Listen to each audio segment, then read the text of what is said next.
শুভ সকাল বন্ধুরা, কেমন আছো তোমরা সবাই? আশা করি তোমরা খুব খুব ভালো আছো। আমরাও ভালো আছি। নতুন একটা ব্লগে তোমাদের সকলকে স্বাগত জানাচ্ছি। এখন ঘড়িতে 7টা বাজছে আর আজকে আমার সমস্ত কাজ কমপ্লিট হয়ে গেছে। আজকে যেহেতু বৃহস্পতিবার, একটু ওই আলপনা দেওয়ার চেষ্টা করছি।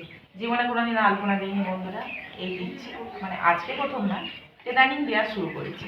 তো চলো আজকে ব্লগটা দেখতে থাকবো। আসলে তোমাদের খুব খুব ভালো সকালবেলায় লাগবে। ছেলেকে বলেছিলাম ফোনটা ধরতে, তো এরকম অস্পষ্ট ছবি এখন আমি এডিট করতে বসে বুঝতে পারছি।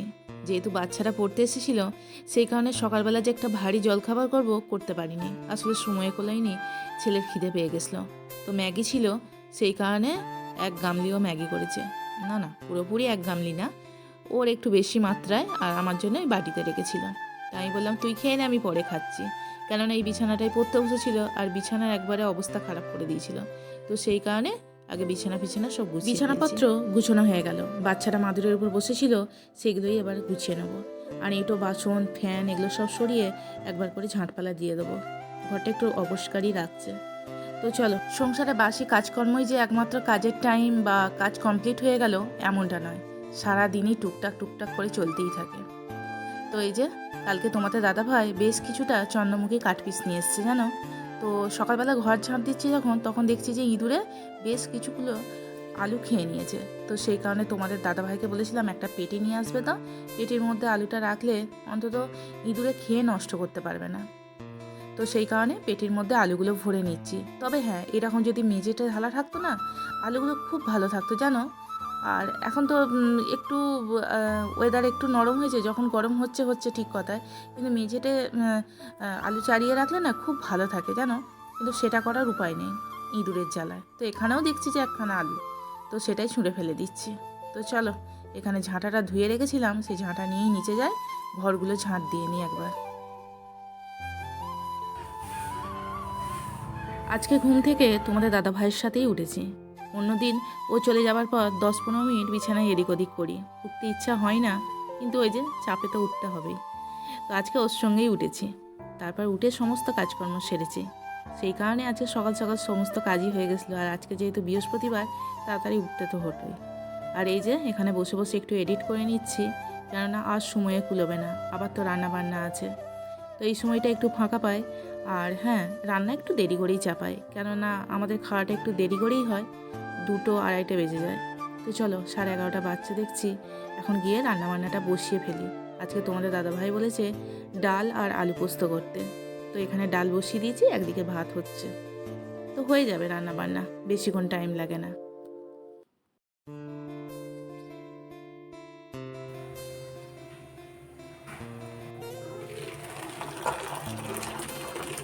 ডাল হয়ে গেছে, এবার আলু পোস্তটা বসাবো। তো এরই মধ্যে জানলা দিয়ে দেখতে পাচ্ছি যে আকাশে প্রচুর মেঘ ধরেছে। যেহেতু অনেক জামা কাপড় ছাদে ছিল, ছুট্টে ছাদে চলে এলাম। দেখতে পাচ্ছ, এক্ষুনি বৃষ্টিটা নামবে। তো বলতে না বলতেই এই যে বৃষ্টি পড়ছে টিপটাপ করে। এদিকে আলু পোস্তটাও হয়ে গেছে জানো। চলো বাটিতে তুলে রাখি।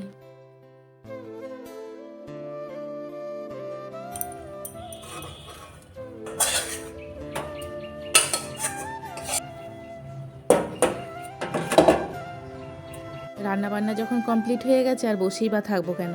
তো সেই কারণে গ্যাসটা মুছে নিচ্ছি। আর হ্যাঁ, বাসন কোসন যা আছে সমস্ত কিছুই মেজে নেবো। বাইরে যে সেরকম খুব বৃষ্টিটা এই মুহূর্তে হলো তা নয়, ওই টিপটাপ করে হলো, তবে প্রচুর গরম রেখেছে জানো। ইদানিং ওই যে কি হচ্ছে কিছু বলা যাচ্ছে না, কখনো মেঘ কখনো বৃষ্টি। যখন বৃষ্টি হচ্ছে প্রচুর পরিমাণে বৃষ্টি, আর যখন গরম রাখছে তো প্রচুর পরিমাণে গরম। তো বাদ দাও, এই রকম ওয়েদার তো চলতেই থাকবে। তো এদিকে চলো, বাসন কোসনে হাত দিয়েছি, বেশ কয়েকটা বাসন বেরিয়ে গেছে। সকাল থেকে বাসনই মাজিনি, সব কিছু জমিয়ে রেখেছিলাম, সেইগুলোই একবারে মেজে ধুয়ে নিচ্ছি। একটু সকাল সকাল ঘুম থেকে উঠলে মনে হয় যে কখন শোবো, এত ঘুম পায় যে কি বলবো। কিন্তু দুপুরবেলা ঘুমালেও আবার কি সমস্যা হয় বলো তো, রাতের দিকে ঘুমই আসতে চায় না। এ কী ঝামেলা বলো তো। তবে হ্যাঁ, যেদিন আমার তাড়াতাড়ি করে রান্নাটা হয় না, দেরি করেই রান্নাটা হয়, মানে রান্না করার সাথে সাথে ধরো আমাদের খাওয়া দাওয়া হয়ে যাচ্ছে, সেই দিন কী করি, আর বাসন মাজতে ইচ্ছা হয় না। যেদিন বাসন মাজা হয়ে যায় সেদিন একটু শান্তিতে দুপুরবেলা আধ ঘন্টা হলেও শুতে পাবো। আর যেদিন দেরি করে বাসন মাজা হবে, মানে ওই বাচ্চারা আসার আগে, কোনো দিন 3:30টার সময় বাসন মেজে নিই, 4টে থেকে ধরো বাচ্চারা এলো, এইরকম করি। তো তো আজকে যেহেতু বাসনটা মাজা হয়ে যাচ্ছে, ফ্রিতেই থাকবো, একটু ভালোভাবে একটু শুতে পাবো শান্তিতে, নইলে ওই বাসনের দিকেই আমার মন থাকবে। কাজ ফেলে রেখে না একদম শোয়া যায় না জানো, কিন্তু যখন একদমই শরীর বয় না, তখন বাধ্য হয়ে আমাকে এইরকমই কাজ করতে হয়। মানে ওই খাওয়া দাওয়ার পর বাসনে জল টল দিয়ে রেখে দিই, তারপরে ঘুম থেকে না, প্রত্যেক দিনই যে আবার ঘুমোই তা না, একটু যে শুলাম, তা উঠে আবার বাসন টাসন মাজি, তখন আবার বাসন মাজতে ইচ্ছা হয় না। কি ঝামেলায় পড়েছি আমি। এই বাসন মাজা হয়ে গেলেও কি শান্তি আছে নাকি? এইসব যে জামা কাপড়গুলো পরে আছে, এগুলো সব আবার কাচাকুচি করতে হবে। কারণ এক তো প্রচুর গরম, আর 2 নম্বর কথা হচ্ছে এই যে বাসন মাজি, এই যে জল টল ছেটকায় না, একটু গাটা কেমন লাগে। তো সেই কারণে আবার নিজে ফ্রেশ হবো, জামা কাপড় কাচবো, তারপর বিছানায় পিঠ দিতে পাবো। মানে ঝামেলার শেষ নেই। হ্যাঁ, তবে আগেকার দিনে তো কত কাজ করতে হতো সংসারে, তখন এত কিছু ঝামেলা লাগেনি যতটা এখন লাগে। আর আমার এই সিঙ্কে বাসন মাজার থেকে না, আমার বেশ একটা কলপার হবে, সেখানে বসে বসে বাসন মাজবো, সেটাই আমার বেশি ভালো লাগে। একটু খোলামেলাটা আমি বেশি পছন্দ করি, হয়তো ভগবান সেই কারণেই পুরো ঘরবন্দি করে দিয়েছে আমায়। আসলে আমার তো সেরকম কোনো পজিশান নেই বা জায়গা নেই যে একটা কলতলা বানাবো, সেই কারণে যা কিছু এখানে বাসন টাসন মাজার কাজ সমস্তটাই আমাকে এখানে করতে হয়, যেটা আমার পছন্দের নয়। এদিকে দেখো, তোমাদের সাথে গল্প করতে করতে আমার সমস্ত বাসন মাজা ধোয়া কমপ্লিট হয়ে গেল। এবার একটু শান্তি। তো চলো, বাসন যেহেতু মাজা হয়ে গেছে, এখানটাও ভালো করে পরিষ্কার করে নিই। পরিষ্কার পরিচ্ছন্ন করে নিজেও ফ্রেশ হয়ে একটু শোবো, কেননা বিকেলে আবার পড়ানো আছে, তো তাড়াতাড়ি করে সমস্ত কাজ করছি। আজকের ব্লগে তোমরা শুধু আমার একটা কথাই শুনবে, যে কাজ কমপ্লিট করে শোবো শোবো, এইটাই আমি বলে যাচ্ছি।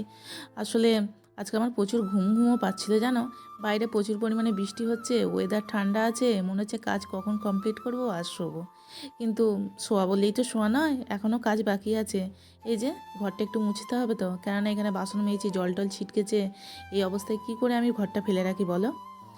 তো একটা সময় মনে হতো যে ভগবান আমাকে এমন কাজের সঙ্গে আমি যুক্ত করে দাও, আমি যেন নিজেকে প্রচুর পরিমাণে ব্যস্ত রাখতে পারি নিজের কাজের মধ্যে দিয়ে।